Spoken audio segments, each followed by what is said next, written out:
नमस्कार दोस्तों, स्वागत है आप सभी का हमारे इस चैनल गरुड़ धर्मार्थ पर। दोस्तों, यदि आप भी अपनी लाइफ में कुछ नया सीखने की चाह रखते हैं तो इस चैनल को अभी सब्सक्राइब कर लें। जय श्री कृष्णा, राधे राधे। दोस्तों, कई हजार सालों पश्चात 7 सितंबर 2023 को बहुत ही दुर्लभ और अद्भुत संयोग बनने जा रहा है, क्योंकि इस दिन जन्माष्टमी का पावन पर्व पड़ रहा है। दोस्तों, इस दिन राजयोग, अमृत सिद्धि योग, साथ ही धन लक्ष्मी योग जैसे कई सारे योग बन रहे हैं और इस समय भगवान कृष्ण सबसे अधिक प्रसन्न होते हैं। यानी आप भगवान से इस दिन जो भी मांग लें वह आपकी हर इच्छा भगवान कृष्ण शीघ्र ही पूरी कर देंगे।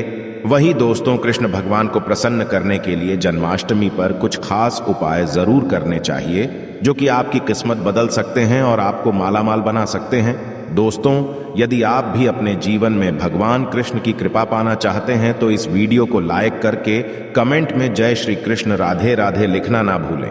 दोस्तों, आज की इस बेहद ही सुंदर वीडियो में आपसे बात करेंगे कृष्ण जन्माष्टमी वर्ष 2023 में कब मनाई जाएगी, किस दिन आप जन्माष्टमी का व्रत रखेंगे और कृष्ण जन्माष्टमी की पूजा का शुभ मत क्या रहेगा। इसके अलावा हम आपको बताएंगे कि जन्माष्टमी के व्रत का प्रधान किस समय किया जाएगा और जन्माष्टमी की संपूर्ण पूजा विधि क्या है और इस दिन वे कौन से उपाय हैं जिसको करने से आपकी किस्मत चमक जाएगी और आपकी हर मनोकामना पूरी हो जाएगी। दोस्तों, यह पर्व भगवान श्री कृष्ण जी के जन्मोत्सव के रूप में मनाया जाता है।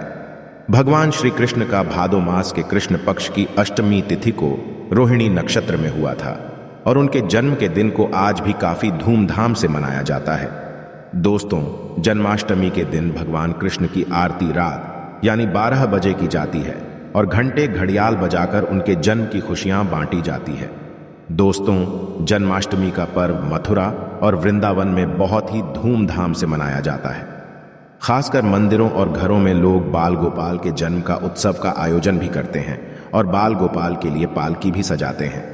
ऐसी मान्यता है कि भगवान विष्णु जी ने धर्म की स्थापना करने के लिए श्री कृष्ण जी के रूप में जन्म लिया था और इस दिन पर धारण कर श्री कृष्ण जी का स्मरण करना अत्यधिक फलदायी होता है।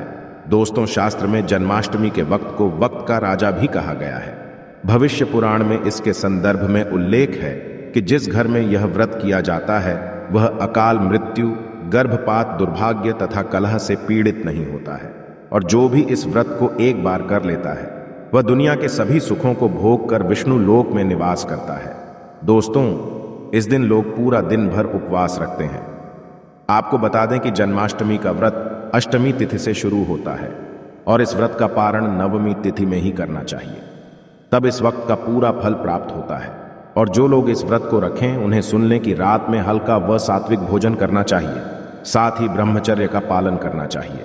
दोस्तों, जन्माष्टमी के व्रत के दिन कुछ लोग निर्जला रहते हैं तो वहीं कुछ लोग फलाहार करके भी इस व्रत को पूरा कर सकते हैं। दोस्तों, जन्माष्टमी के दिन प्रातःकाल जल्दी उठकर स्नान आदि कर स्वच्छ वस्त्र धारण करें। इसके पश्चात पूर्व या उत्तर दिशा की ओर मुंह करके बैठ जाएं और अपने हाथ में थोड़ा सा जल पुष्प कर अक्षत ले लें और जन्माष्टमी के व्रत का संकल्प करें। इसके पश्चात भगवान कृष्ण जी की पूजा करें। आपको बता दें कि भगवान श्री कृष्ण जी की पूजा निश्चित काल यानी आधी रात में करने की परंपरा रही है और के घरों में रात 12 बजे भगवान कृष्ण जी का जन्म भी किया जाता है। तो जो लोग कृष्ण जी का जन्म रात में करते हैं वे नाल छेदन भी करते हैं, तो उनके लिए बता देते हैं कि 12 बजने से कुछ घंटे पहले ही एक पत्ते वाला खीरा लें और को थोड़ा सा काट कर उसमें लड्डू गोपाल को बिठा दें। फिर जब 12 बजे तो भगवान को उस खीरे से बाहर निकालकर एक सिक्के की मदद से खीरे को काट दें।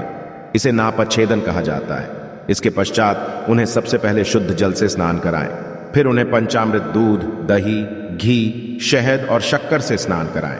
तत्पश्चात गंगा जल से स्नान कराएं। इसके पश्चात शुद्ध जल से स्नान कराने के पश्चात उन्हें साफ कपड़े से पोंछकर उन्हें नए सुंदर चमकीले वस्त्र धारण कराएं और उनका श्रृंगार करें। इसके पश्चात उन्हें झूले या सिंहासन में विराजमान करें। ध्यान रहे इस दौरान आप कृष्ण नाम का जाप करते रहे या राधे राधे बोलते रहे या श्री कृष्ण जी के किसी भी मंत्र का जाप करते रहे। दोस्तों, अब आप लड्डू गोपाल की विधिवत पूजा करें। उन्हें चंदन का तिलक लगाए फूल माला अर्पित करें और उन्हें भोग लगाए। भोग में आप माखन, मिश्री, पंचामृत, नारियल से बनी मिठाई या धनिये की पंजीरी का भोग लगाएं। ध्यान रहे उसमें तुलसी का पत्ता जरूर डालें। इसके पश्चात धूप दीप जलाकर भगवान श्री कृष्ण जी की आरती जरूर करें और लड्डू गोपाल को इस दिन झूला जरूर झुलाएं। दोस्तों, जन्माष्टमी की रात को लोग रात्रि जागरण करके भजन कीर्तन शो आदि भी करते हैं। इससे आपको शुभ फल की प्राप्ति होती है। आपको बता दें, कुछ लोग रात्रि की पूजा के पश्चात ही अपने व्रत का पारण करते हैं और कुछ लोग अगले दिन सूर्योदय के पश्चात ध्यान रहे कि आप प्रसाद खाकर ही अपने व्रत का पारण करें। तो दोस्तों, चलिए अब जानते हैं कि वर्ष 2023 में जन्माष्टमी का पर्व को कब मनाया जाएगा। तो आपको बता दें कि जन्माष्टमी कृष्ण पक्ष की अष्टमी तिथि इस बार 6 सितंबर को पड़ रही है। ये कृष्ण जी का 5250वां जन्मदिन होगा। ऐसे में यह 6 सितंबर को दोपहर 3:37 से शुरू होगा और 7 सितंबर को शाम 4:14 तक रहेगा। दोस्तों, इस दिन सुबह 9:20 से रोहिणी नक्षत्र शुरू होगा। ऐसे में ग्रस्त सितंबर और वैष्णव संप्रदाय के लोग 7 सितंबर को इस त्योहार को मनाएंगे। दोस्तों, जन्माष्टमी के लिए इस बार शुभ मुहूर्त 40 मिनट का है, जो कि 12:02 से 12:48 तक रहेगा। ऐसे में इस दिन रोहिणी नक्षत्र का संयोग भी बन रहा है। ऐसे में इस दुर्लभ संयोग में जन्माष्टमी की पूजा करने से 3 जन्मों के से मुक्ति मिलती है। यदि किसी की आत्मा प्रेत योनि में भटक रही है तो उनके नाम से की गई पूजा उनकी आत्मा को मुक्ति प्रदान कराती है। दोस्तों, इस दिन का व्रत संतान का सुख देने वाला होता है।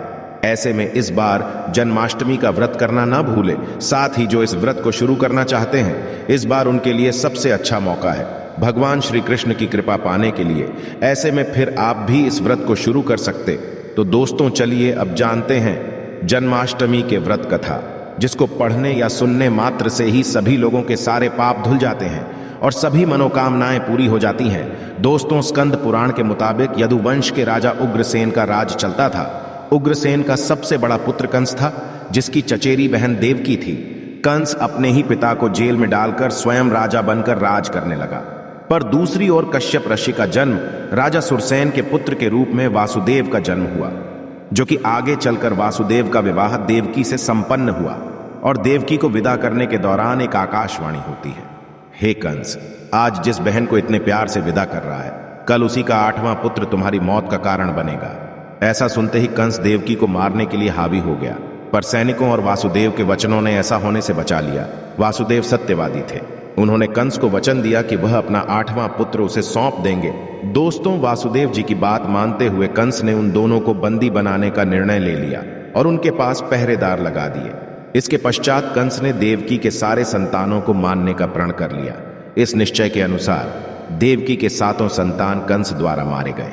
इसके पश्चात देवकी के 8वें पुत्र का जन्म हुआ। भाद्रपद मास के कृष्ण पक्ष की अष्टमी तिथि को रोहिणी नक्षत्र के दौरान मध्य रात्रि में भगवान श्री कृष्ण का जन्म हुआ था। बालक जन्म लेते ही जेल की कोठरी प्रकाश में हो गई। साथ ही एक आकाशवाणी सुनाई दी कि तुम बालक को गोकुल में रह रहे नंद बाबा के यहाँ छोड़ आओ, वहां एक कन्या का जन्म हुआ है, उसे तुम यहां ले आओ। ऐसे सुनते ही वासुदेव की हथकड़ियां खुल गई और वह तुरंत एक टोकरी में श्री कृष्ण को रखकर इसे माथे पर लादे गोकुल की ओर निकल पड़े। रास्ते में यमुना नदी बाल कृष्ण के चरणों को स्पर्श करने के लिए उफान पर आ गई। फिर चरण स्पर्श करते हुए पूर्ण शांत पड़ गई। फिर इसके पश्चात वासुदेव ने अपने पुत्र को यशोदा मैया के बगल में सुलाकर वहां से कन्या लेकर वापस कारागार लौट आए। तत्पश्चात जेल के दरवाजे अपने आप बंद हो गए। उनके हाथों में फिर से हथकड़ी लग गई।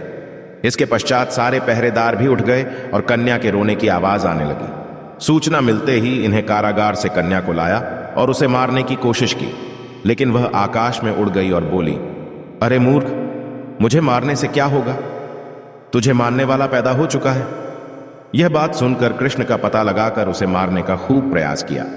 आज्ञा देते हुए राक्षस भी भेजे, लेकिन कृष्ण को कोई नहीं मार सका।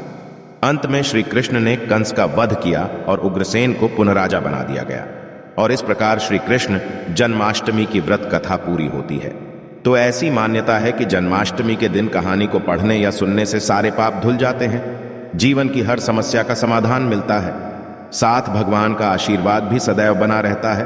तो दोस्तों, अब आगे बढ़ते हैं और आप जानते हैं कि जन्माष्टमी के दिन वह कौन से उपाय हैं जिसको करने मात्र से आपकी किस्मत चमक जाएगी और आपके सारे अटके हुए कार्य बनते चले जाएंगे। सबसे पहले बात करते हैं, यदि आपके कार्य अटके हुए हैं तो आप कृष्ण जन्माष्टमी के दिन सुबह स्नान ध्यान आदि करने के पश्चात घर के बाल गोपाल को नई पोशाक पहनाएं, भोग लगाएं और गोपी चंदन से श्रृंगार करें। पास के राधा कृष्ण मंदिर में जाकर वैजयंती फूलों की माला अर्पित करें। यदि वैजयंती फूल माला ना मिले तो पीले रंग के फूल माला भी अर्पित कर सकते हैं। ऐसा करने से भगवान कृष्ण का आशीर्वाद मिलेगा और आपके अटके कार्य में प्रगति आएगी। इस उपाय से भाग्य होगा आपका मजबूत। दोस्तों, जन्माष्टमी के दिन बाल गोपाल को केसर, मेवा, मिश्री, साबूदाने की खीर या तुलसी दल डालकर भोग लगाएं, लेकिन ध्यान रहे खीर में चीनी की जगह मिश्री की डली डालें। साथ सफेद मिठाई भी अर्पित करें। ऐसा करने से कान्हा की कृपा मिलती है और आपका भाग्य भी मजबूत होता है। इस उपाय से धन धान्य की कमी नहीं होगी। दोस्तों, सुख समृद्धि के लिए जन्माष्टमी के दिन बाल गोपाल की पूजा करते समय एक पान का पत्ता भी अर्पित करें। फिर पत्ते पर सिंदूर से श्री हरि लिखे। फिर रोज उसको पूजा करने के पश्चात जहां पैसा रखते हैं वहां रख दें। ऐसा करने से घर में धन धान्य की कमी नहीं होती है और धन संबंधी समस्या नहीं होती। इस उपाय से मिलेंगे आपको शुभ समाचार। दोस्तों, जन्माष्टमी के दिन गाय और उसके बछड़े की सेवा करें और आशीर्वाद लें। इसके साथ ही गाय और उसके बछड़े की मूर्ति भी लेकर आए और बाल गोपाल के पास मूर्ति को रखकर उसकी पूजा करें। ऐसा करने से भगवान कृष्ण की कृपा जल्द शुभ समाचार सुनने को मिलती है। इसके पश्चात गाय और बछड़े की मूर्ति को ईशान कोण में रखना आदर्श स्थान माना गया है। इस उपाय से आर्थिक तंगी होगी आपकी दूर। दोस्तों, कर्ज की समस्या से यदि आप परेशान हैं तो जन्माष्टमी के दिन दक्षिणवर्ती शंख से भगवान श्री कृष्ण का अभिषेक करें। दक्षिणवर्ती शंख को लक्ष्मी का स्वरूप माना गया है और लक्ष्मी पूजा में शंख के बिना पूजा नहीं होती है। ऐसा करने से आर्थिक तंगी दूर होती है और लक्ष्मी की प्राप्ति होती है। इस उपाय से होगी व्यवसाय में उन्नति। दोस्तों, जन्माष्टमी के दिन सुबह शाम 11 बार तुलसी की क्रमांक करें और घी का दीपक जलाएं। इसके पश्चात 108 बार ओम नमो भगवते वासुदेवाय मंत्र का जाप करें। साथ ही कपूर जलाकर उस पर थोड़ी सी मिश्री डाल दें और कपूर और मिश्री का हम भी करें। ऐसा करने से नौकरी व्यवसाय में उन्नति होती है। तो दोस्तों, वीडियो से विदा लेने से पहले आप और आपके पूरे परिवार को इस जन्माष्टमी की हार्दिक शुभकामनाएं। मैं कामना करता हूं कि इस जन्माष्टमी पर बाल गोपाल आपके घर ढेर सारी खुशियां लाएं। तो यह थी आज की खास जानकारी। आशा है कि आज की इस प्रस्तुति में बताई गई जानकारी आपको अच्छे से समझ आ गई होगी। वीडियो अच्छा लगा हो तो एक लाइक अवश्य कर दें। धन्यवाद वीडियो के अंत तक बने रहने के लिए।